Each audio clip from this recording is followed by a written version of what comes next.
মাংস হাড় হাড্ডি কুত্তা বিলাইতে খাওয়া দরকার ছিল, কিন্তু করবে কে? তাদের পক্ষে আবার দাঁড়ায় কথা বলে যে না, এদের বিরুদ্ধে এমন অ্যাকশন নেওয়া ঠিক হয়নি। আল্লাহ রসুল বাদ দিয়ে যেই কাজেই পা দিবেন, ইতিহাস থেকে শিক্ষা নিন। আসতে কোন কেন? ইতিহাস থেকে শিক্ষা নিন। যদি শিক্ষা না নিতে পারেন, আপনার ইতিহাসে আস্থা করে নিক্ষিপ্ত হবে,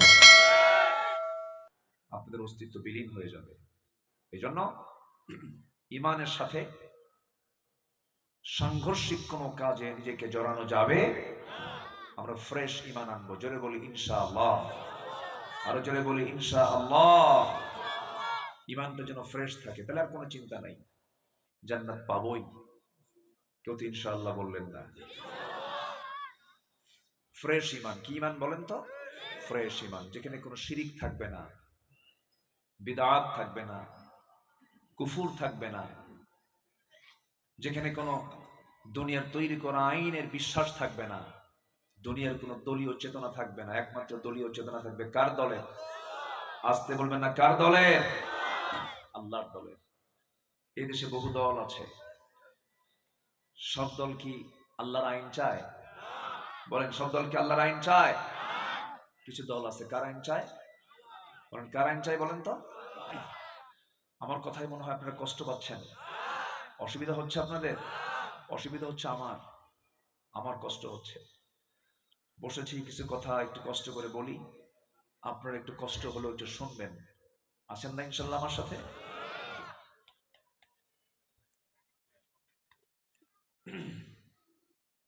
সম্মানিত ভাইয়েরা,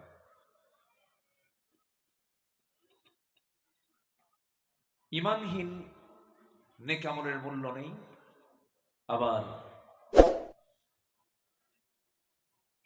আমলহীন ইমানেরও কোনো মূল্য নেই। দুটোই লাগবে, ইমানও লাগবে, আমলও লাগবে। আমাদের পার্শ্ববর্তী দেশ ইন্ডিয়া, যুবকরা তোমরা ভালো বুঝবা, তোমরা তো এগুলো খোঁজখবর নাও মাঝে মাঝে, কিন্তু এই খোঁজখবর গুলো নেওয়া যাবে না বেশি, মোটেই নেওয়া যাবে না। বলিউডের যে সমস্ত নায়ক নায়িকাগুলো, ম্যাক্সিমাম যারা অভিনেতা, সবগুলো কিন্তু খান। এই খানগুলোর নাম দেখে মনে হয় সব তো মুসলিম, কিন্তু মুসলিম পরিবার থেকে জন্ম নিলেও তাদের মধ্যে কোনো ইসলাম নেই। ইমানের দাবি করলেও তাদের মধ্যে কোনো নেক আমল নাই। আমলহীন ইমানের কোনো মূল্য আল্লাহর দরবারে নাই। আমরা আমলওয়ালা ইমানদার হব। জোরে বলি ইনশাআল্লাহ। আমরা নামাজি ইমানদার হব না বেনামাজি ইমানদার হব? জোরে বলেন, নামাজি ইমানদার না বেনামাজি ইমানদার? নামাজি ইমানদার হব। জোরে বলি ইনশাআল্লাহ। ইমান কি বিক্রি করব না? ইমান বিক্রি করে দেয় এরকম আছেন ইমানদার? ইউসবিহু মুমিনান ওয়া ইউমসি কাফিরান।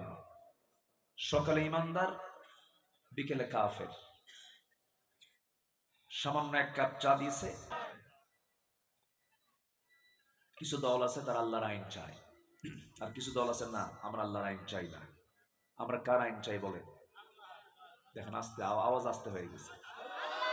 আমরা কার আইন চাই বলেন? আরো জোরে বলেন। দল করতে হবে কার? আরো জোরে। এটা মাথায় রাখতে হবে। কিন্তু দল করার ক্ষেত্রে আপনি নিজস্ব চেতনা লালন করবেন তা হবে না।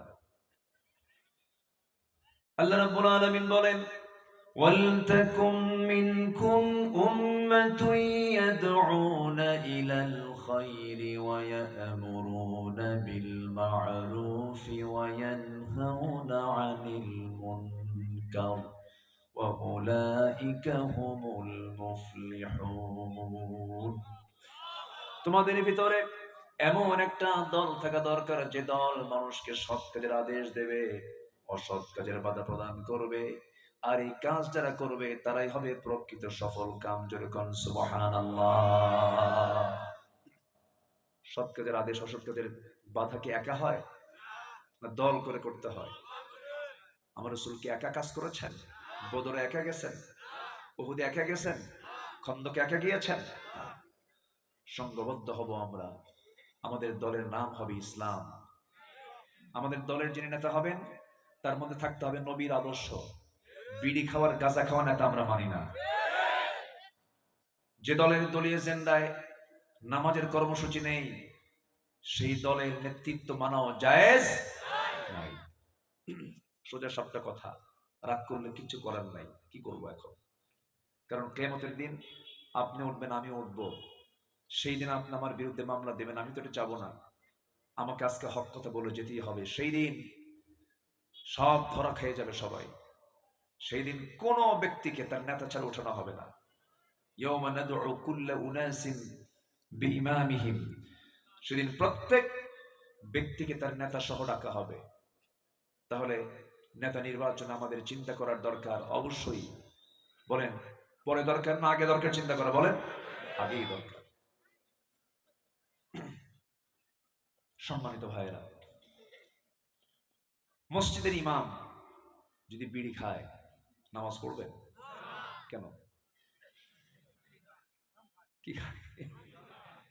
আচ্ছা, মসজিদ ইমাম সাহেবের যদি একটু দাড়ি ছোট হয়, তবে দাড়ি কাটে, নামাজ পড়বেন? কেন?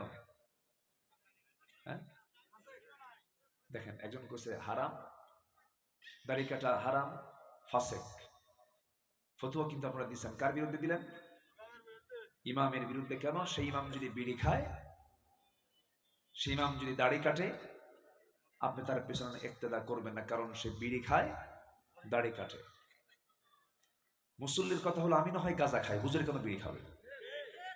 এটা কিন্তু প্রত্যেকটা মুসল্লির কথা। কিন্তু এটা তাহলে মসজিদের ইমাম নির্বাচনে যদি আপনারা এতটাই সতর্ক হন, সমাজ যারা চালাবে, রাষ্ট্র যারা চালাবে, রাজনীতির চাকা যারা নিয়ন্ত্রণ করবে, তাদের চরিত্র এখন দেখার দরকার আছে না নাই? আসতে বলবেন না, আছে না নাই? এটা এখন দেখার সময় আসতেছে সামনে। রাজি আছেন তো ইনশাআল্লাহ?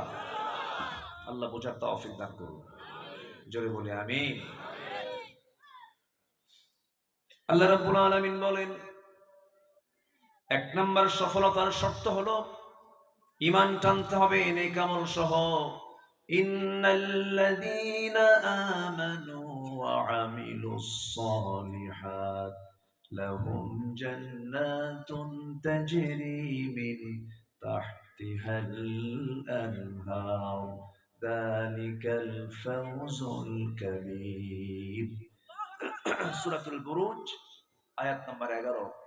আল্লাহ পাক বলছেন, নিঃসন্দেহে যারা ঈমান আনবে, নেক আমল করবে, তাদের জন্য আমি আল্লাহ রাব্বুল আলামিন এমন জান্নাত রেখে দিয়েছি যে জান্নাতের নিচ দিয়ে নহর প্রবাহিত।